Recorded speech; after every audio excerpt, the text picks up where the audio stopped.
Hello everyone, எல்லோரும் எப்படி இருக்கீங்க? வணக்கம். எல்லாம் நல்லா இருப்பீங்கன்னு நினைக்கிறேன். இன்றைக்கி நம்ம சேனலில் என்ன பார்க்க போகிறீங்கன்னா, சென்னா ரைஸ். ஸோ ரைஸ் வச்சாச்சு, சென்னா எடுத்தாச்சு, ஒயிட் கலர் சென்னா. அதோட ஜீரகம் போட்டோம், பட்டை, கிராம்பு, லவங்கம், அதுக்கப்புறம் கொஞ்சம் காப்பி தூளும் போட்டுக்கிட்டேன். ஸோ அதுக்கப்புறம் கொஞ்சம் அதை குக்கரில் வச்சுட்டு 2-3 விசில் வர நான் வெயிட் பண்ணேன். விசில் வர நம்ம வெங்காயம் தக்காளிலாம் கட் பண்ணிக்கலாமேன்னு வெங்காயம் தக்காளியெல்லாம் கட் பண்ணி ரெடி பண்ணி வச்சுக்கிட்டேன். இது எப்படின்னா, டிஃபனுக்கு கொடுத்தா கூட குழந்தைங்க நல்லா சூப்பராக விரும்பி சாப்பிடுவாங்க. இந்த சோலை தால் டெல்லியில் ரொம்ப ஃபேமஸ்ஸு. என்னென்ன தேவை அப்படின்னா, நான் வேக வைக்கும்போதே பட்டை, சோம்பு, கிராம்பு, இஞ்சி பூண்டு விழுதும் போட்டேன். இஞ்சி அது தனியாகவும் நான் கட் பண்ணி வச்சுட்டேன். அதுக்கப்புறம் பார்த்திங்கன்னா, பிரியாணி இலையும் போடணும், நான் போடலை. ஸோ அதெல்லாம் போட்டு நல்லா வேக வச்சுக்கோங்க. அதுக்கு முன்னாடி சுண்டலை நைட்டே நான் ஊற வச்சுக்கிட்டேன். ஒரு 5 hours ஊறினா கூட போதும் தண்ணியில். ஸோ பச்சை மிளகாய், கருவேப்பிலை, வெங்காயம், கொத்தமல்லி எல்லாத்தையும் ரெடி பண்ணி வச்சுக்கிட்டேன். அதுக்குள்ளே 3-4 விசில் வந்துருச்சு. அதையும் ஸ்டாப் பண்ணிவிட்டு ஒரு கடாய் எடுத்து எண்ணெய் ஊற்றி திருப்பி கொஞ்சம் போல் ஜீரகம் போட்டு வெங்காயம் போட்டு நல்லா வணக்கிக்கிட்டு இருந்தேன்.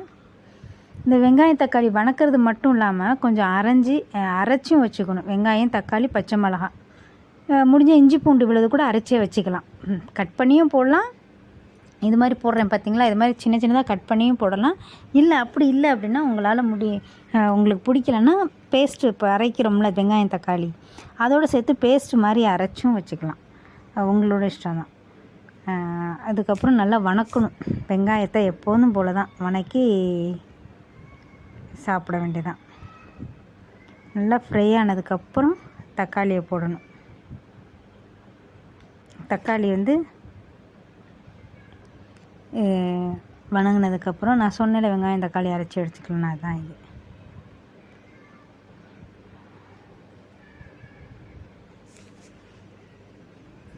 வெங்காயம், தக்காளி, இஞ்சி பூண்டு, அப்புறம் கொஞ்சம் பச்சை மிளகாய், காரத்துக்கு கொஞ்சம் நல்லாயிருக்கும். அதனால் இதெல்லாம் போட்டு நல்லா எண்ணெயில் நல்லா வணக்கி அந்த பச்சை வாசம் போகிற வரை வணக்கணும்.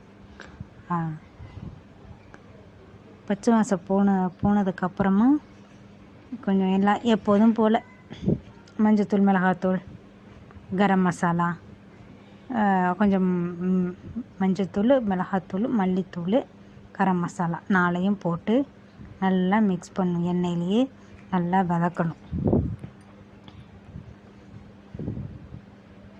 இதுதான் கரம் மசாலா போட்டாச்சா. நல்லா கிண்டி விட்டுக்கலாம். கிண்டி விட்டு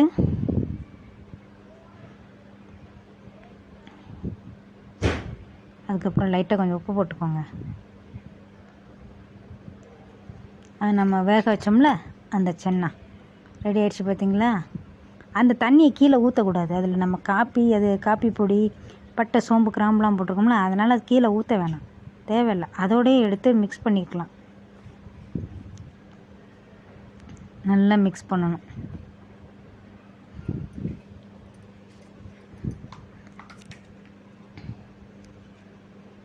நல்லா மிக்ஸ் பண்ணதுக்கப்புறம்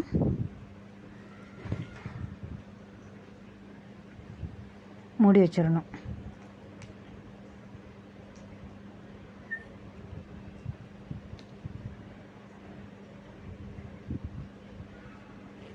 அதுக்கப்புறம் ரெடி ஆகிடுச்சு பார்த்திங்கன்னா. டேஸ்டியான எம்மியான சோலை தால்